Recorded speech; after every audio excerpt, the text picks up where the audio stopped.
It's the UTMB of Africa. It's like one of those races where you just find people everywhere. You can pass through a town, there's people having lunch, they'll pause, cheer for you, which is an incredible thing. Just that, someone coming, probably driving 30 kilometers to come to the mountain and cheer to someone they don't know, but because they love that kind of vibe of the mountain runners and athletes and the whole setup. To us, it's like something priceless. You tend to take that energy with you. As they cheer you, you grab it. When you panic, you do everything wrong. If you stay cool and calm and focused, you tend to be in control of everything. But when you start panicking, that's when you tend to do mistakes. You have ND exams to prepare to the next level. So this is kind of like that for me. I think because when you have that mindset of that this is my ND, I've been studying from Jan, success will be crossing the finish line. Eddie, I feel like we have been trying to do this for probably since I started the podcast. We're obviously here today to talk about UTCT. You've done this race a few times. You came fifth last year in the 55. What keeps you coming back to UTCT? What do you love about it? I think UTCT, because remember it's NDA. Yeah. It's kind of like you always have that NDA goal. Yeah. To kind of like push, like even in school, yes, you have like NDA exams to see how you prepare to the next level. So this is kind of like that for me, because it also brings, there's good athletes. Yeah. Everyone is there. It's like the UTMB of Africa. Yeah. Yeah. And you don't feel that it's like the end of the year, like fatigue, like long season, you feel fresh still? I think because when you have that mindset of that this is my NDA, I've been studying from Jan. You can't have I love that, because this is like where the pinnacle of everything you've been doing from Jan to October. Yeah. This is like the sums up everything to say goodbye to 2025 or each year that is on that time. Yeah. And we were chatting about it before the interview about the weather, and as you said, it can be very unpredictable. So what makes this race so difficult and so tough? The weather is one of the elements that can make it easy. Not like it's an easy run, but especially I think everyone looks to get up Plateklip and to Landuno with a good weather. Yeah. No wind, no cold, no rain. Then it's a good race. And then all the way Hout Bay, the other sides of the mountains, is quite similar to what you could be expecting because it's open spaces and stuff. Yeah. But the wind actually plays a bigger role. Yeah. The heat not as much because we've got a blessing of so much streams onto the path.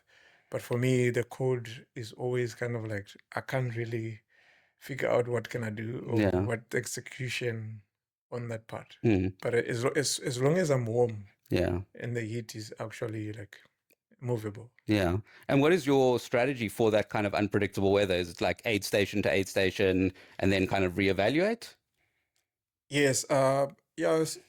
Definitely. It's probably aid station, but not as much. It's kind of like for the first part, Plateklip. If I get to Plateklip up, Landuno Ravine down, then I know I've put the weather conditions behind me. Okay. Then if it's like bad weather, like rain, I have to have the warm with me, the rain jacket with me, like to get to the next station, change, that kind of thing, especially if it's a miler. Yeah. You tend to change according to aid station after the biggest climb, like now. Yeah. And, what do you love or what do you kind of, I guess, love about the challenge of Table Mountain? It's Table Mountain has got so many different route challenges. There's bigger boulder rocks, and there's loose rocks. There's sandy paths. There's those bushes that just kind of like grabs you whenever you want to move. They go.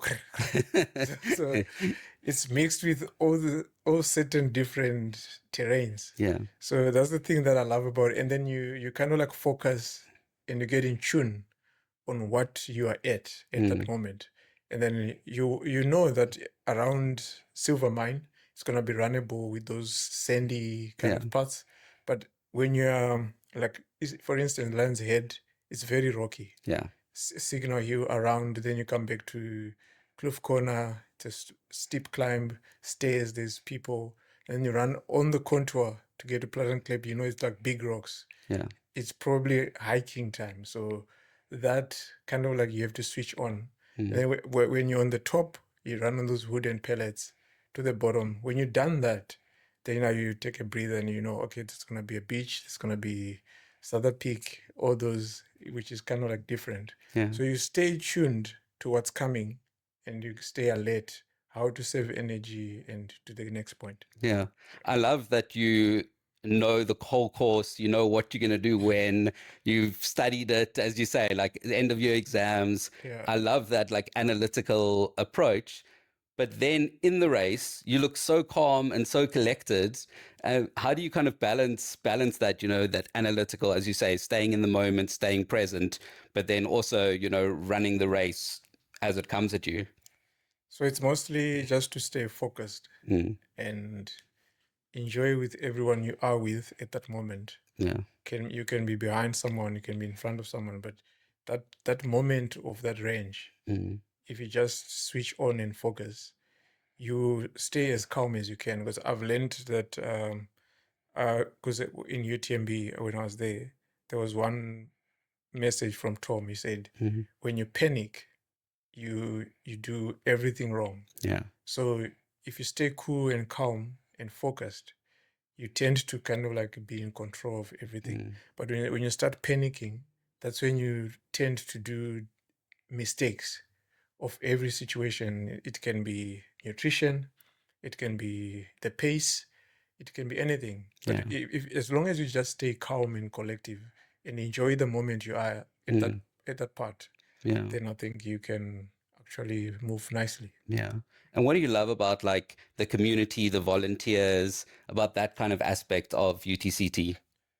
It's the love, for someone to leave their home, their comfort, and be out there in that weather. It can be raining, it can be windy, it can be hot. Just that, someone coming, probably driving 30 kilometers to come to the mountain and cheer someone they don't know, but because they love that kind of vibe of the mountain runners and athletes and the whole setup. To us, it's like something priceless. You tend to take that energy with you. As they cheer you, you grab it and then it takes you to the next level. It's a very good community, especially like here, UTCT. Like I said, it's the UTMB of Africa. It's like one of those races where you just find people everywhere. You can pass through a town, there's people having lunch, they'll pause, cheer for you, which is an incredible thing. And, you know, you've had a massive year, not only in terms of what you've done, but obviously what you've achieved. Does that give you confidence going into the race? Yeah, it gives me so much confidence because I'm not under pressure with anything. I kind of like go like, okay, now we've done 1, 2, 3, 4 good races.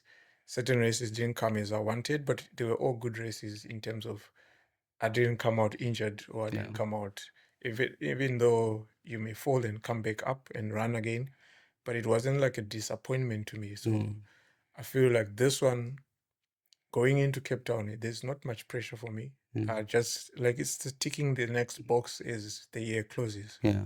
And, you know, is it for you, is it more about running the best race that you can, or are you running, you know, to achieve podium or, you know, beat someone, or, you know, what is the strategy? So for a race like this one, it's different to like if I'm racing Otter or Pass to Pass or Calmness or UTD. This is like a biggest race in the calendar for South Africa. So I tend to just go there, and my goal is to be in the best position, best time, and best feeling to the end. If I can manage to tick all those boxes, then I'm happy, man. Yeah. And, you know, what would success look like in this race? You know, is it first place? Is it a podium? Or is it just, as you said, ticking those boxes? Success will be crossing the finish line, Yeah. and thereafter looking at the time and where I am Yeah. sums up everything to be like one big achievement. Yeah. Yeah. And what is the first thing you're going to do when you cross that finish line? It's always to thank everyone, like Yeah. I always do, like to thank the whole people, volunteers, the crowd, the race organizers. It takes a lot to put a course like this, so we also have to appreciate them. So Yeah. appreciating everyone around, that should be the first thing, like thank everyone. Yeah. Yeah. Incredible. And, if we take it a little bit back to sort of this time last year, and this year, what were the expectations coming to this year? What were the goals? What were the plans? So last year, my expectation was just to kind of like see if I still got speed, and where I'm gonna be at in terms of, it can be podium, can be top 10, can be top 5, because it was a shorter race, and I was going to Skyrun Zim. Yeah. So I didn't have like bigger. My expectation was just to race, not get injured, so I go do the last race, which was Skyrun Zim. And then same applies to this one. My expectation is mostly to get through all those points from the start to the finish in one piece, feeling good, body responding, everything that I've put together, the nutrition, the pacers, the team, we all want to have like one goal. So those are my expectations for that everyone and everything that we've planned goes to plan. Incredible, man. Well, sure. I'm so glad we finally got to do this. Honestly, and I think it's easy to say, you do really well, so you're an inspiration. Yeah. But I think beyond the sport and beyond the running, the way you conduct yourself, the way that, you put your race plans together, the way you race is really inspirational. So thank you very much. I really appreciate it. And I can't wait to see next weekend what you do. Yeah, also me, thanks for having me. And yeah, I've been looking forward to this, but because of time in and out, didn't have like time to put it together. Yeah. But I'm glad I came. I'm looking forward to UTCT. I know it's gonna hit. Yeah. And it's gonna be fun, and yeah, all sorts of emotions. Yeah, it's time to bring the title back to South Africa. The the UTCT Miler title. We need it back in South Africa. Yeah, I think it's manageable. We just have to plan it. Yeah. Proper. Yeah. Pacing, eating, and the whole structure. Good feeling. Yeah. Amazing. Thank you very much. No, thank you.